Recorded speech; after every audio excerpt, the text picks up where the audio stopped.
New York is the city that never sleeps, and neither does Sal Licata. From Flushing in the Bronx to the Meadowlands and MSG, Sal sounds off on the biggest sports news of the day. Welcome to WFAN Daily with Sal Licata.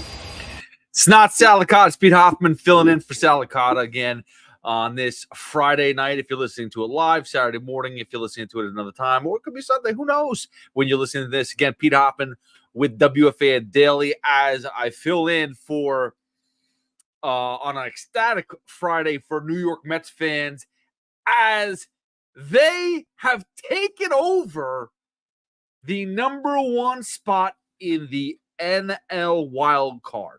Think about that. We just talked about it yesterday.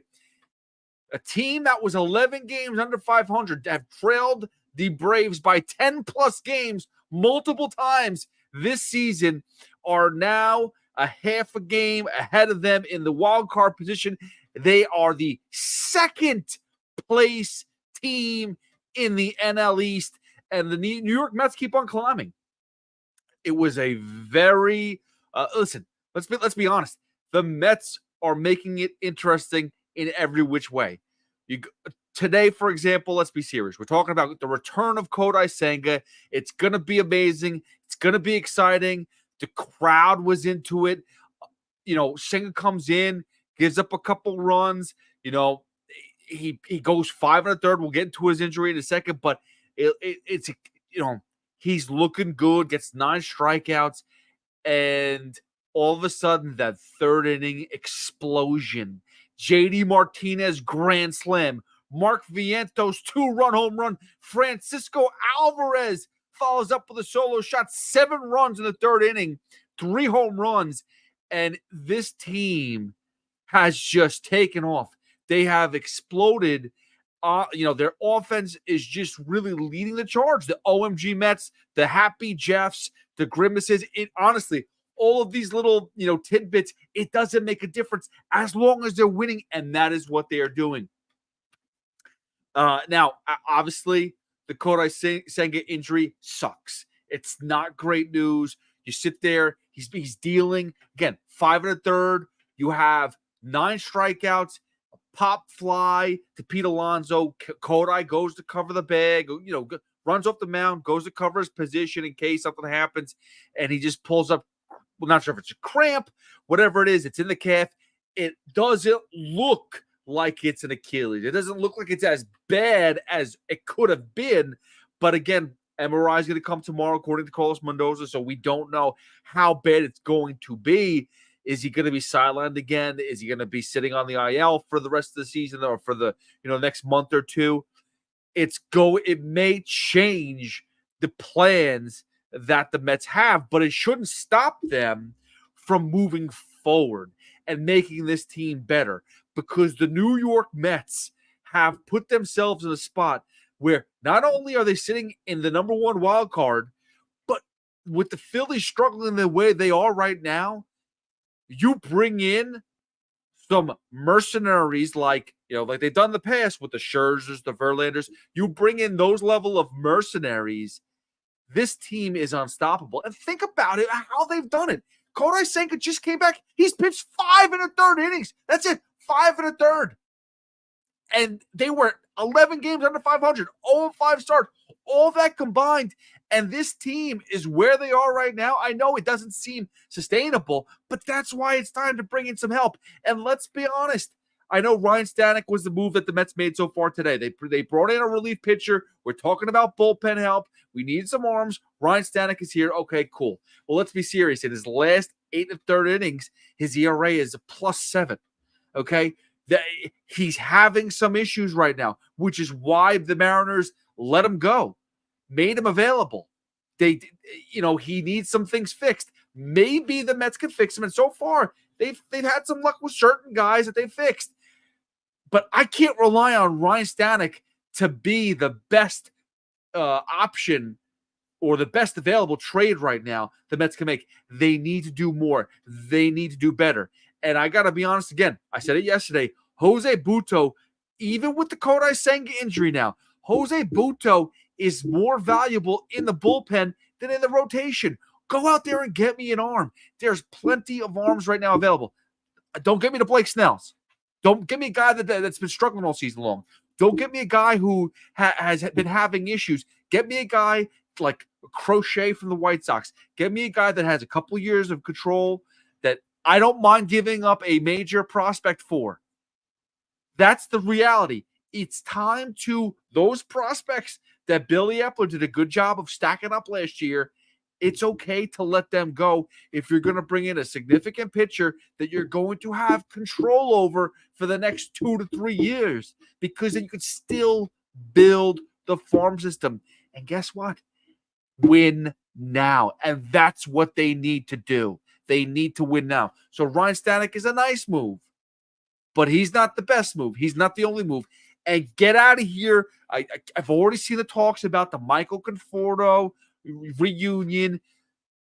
He's slumping bad right now. He's 4 for 29 the last couple weeks. He's really not been productive. I know people love OPS, so they'll see the 722 OPS and say, hey, he's not bad. He's got a 722 OPS, but it's just not good enough. He's got 10 home runs, like 40 RBIs. It's Michael Conforto was never the guy here. He had one really amazing season with the Mets, but he was never the guy here. He never lived up to what his reputation was. I know he was here for the playoff run back in 2015, but he's gone now. It's okay. The past is in the past. That's all right. Let it go, as Elsa says. Let it go. It's okay. You can move on. Bring in different guys. Look at Ian Happ in Chicago, if that's the type of player you want. He's still got a couple of years of control. I know he's a little bit more expensive, but who cares? It's just money. That's what we've been talking about with Francisco Lindor. People talk about his contract all the time. Who cares? If Steve Cohen wants to pay that money, let it happen. It's all good. If you could just build this team and put in place the best roster possible going into the playoffs, I smell championship. That's what I smell. So, yes, if you want to tell me Michael Conforto is better than DJ Stewart, great. But is that what our goal is, to get someone in better than DJ Stewart? No, I want someone that's going to come in and be a game changer in the lineup, win this roster, and in a big-time situation, get a big-time hit. I don't trust Michael Conforto. I don't. I don't trust Blake Snell. I don't trust Matt Chapman. We don't need those type of guys. We really don't. To be honest with you, the best guy to get is Brent Rooker. Guy's got 24 home runs on the season, batting about 290, an OPS of about 944. I mean, those are really impressive numbers. He comes in, he's got the most RBIs, he's got the most home runs, he's got the highest OPS on the team. So bring in someone like that who's dangerous. Add that to the JD Martinez. Add that to the Francisco Lindor. Add that to the occasional Pete Alonso power moment. With the Francisco Alvarez, I know the lefty bat is something that maybe we're clamoring for right now. That's something we need. But let's be serious. It's not like we don't have any. You have McNeil, who's had a renaissance. He's starting to actually hit. He's starting to perform. You have Lindor, who's a switch hitter. There you go. That's 2 lefties. And then you got Brandon Nimmo, 3 lefties. I don't need a Michael Conforto. That is what I don't need. Okay? I need Michael Conforto like I need a hole in my head. Okay? Let him stay in San Francisco. Let him go to another team. And let me tell you, if we see him in the playoffs and he goes off, good for him. I don't want it. I need something that's going to be tangible. Something that's going to come in and just wreak havoc over.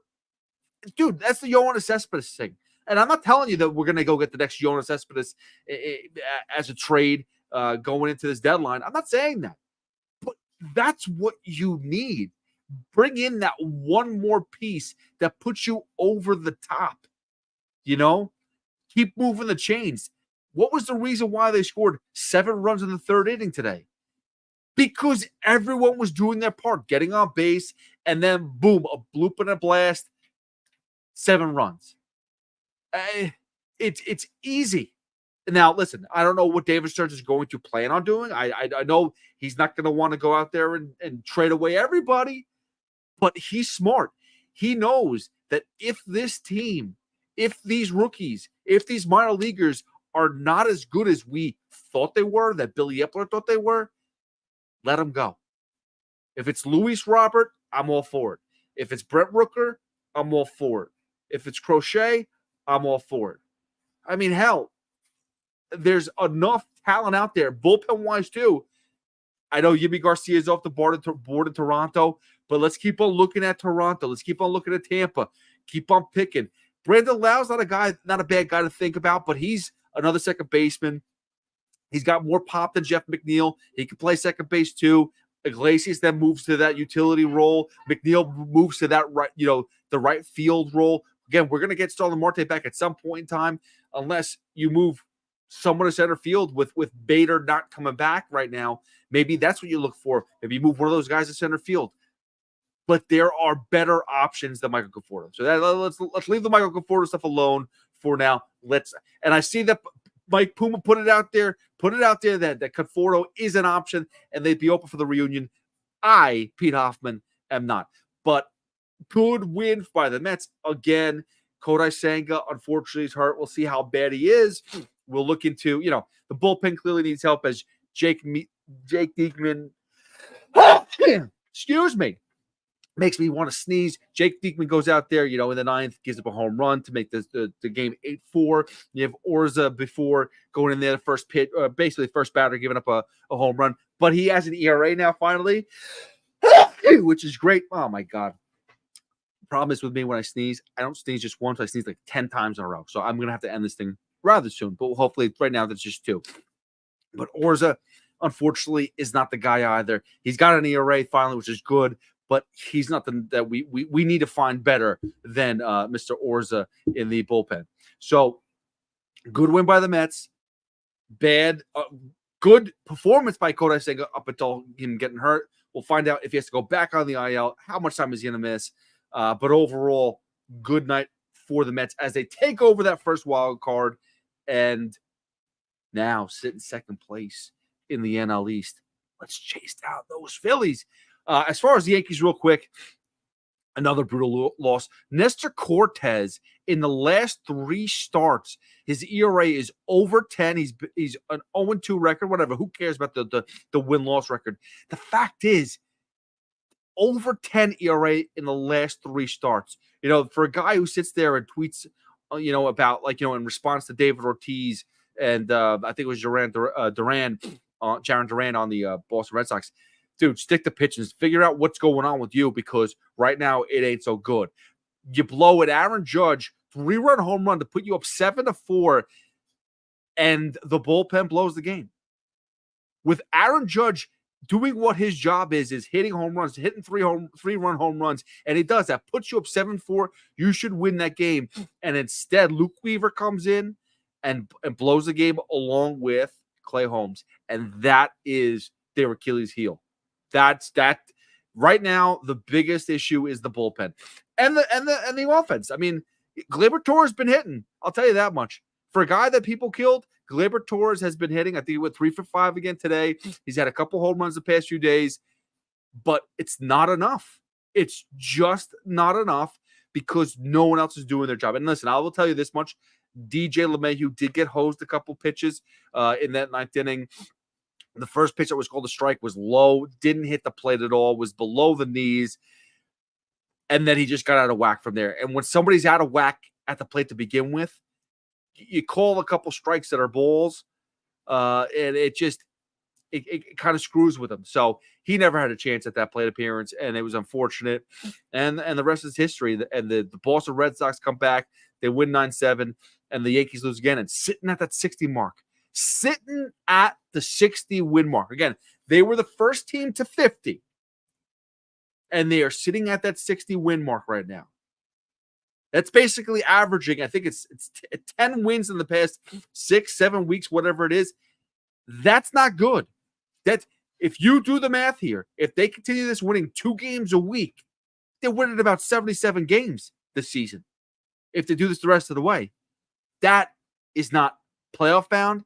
And that would be a first losing season in, I don't even know how long. Was it 30, 40 years almost? That's fireable. You're talking about Cashman. You're talking about Boone. You're talking about everybody gone. If this Yankee team goes from the first to win 50 games to now winning 27 more, because that's where we're at right now. That's the trend they're going. About 2 wins a week.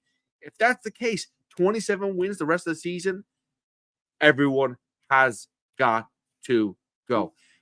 Thank you for listening. Thank you for following. Again, at Hoff WFAN on social media, X, Instagram, TikTok, all that good stuff. I'll be back on the air tonight, this morning, Saturday morning, 2 a.m. to 6 a.m. So you go check me out there if you want to do more Mets talk, more Yankee talk, football talk, all that other good stuff. And again, thank you for liking, subscribing, favoriting, all that good stuff. I'll be back with BT and Sal on Monday, 10 a.m. as the trade deadline gets closer. I'm sure a lot of stuff's going to happen. And if you enjoyed this and you want more in about, I don't know how long. I haven't looked at my phone, so I don't know when Evan's going to text me, but we're going to do a little Rico Bronya live. So get ready for that. Thank you again, and I'll see you guys next time. Enjoy the weekend, or we'll just listen in at 2 o'clock in the morning on WFAN. See ya.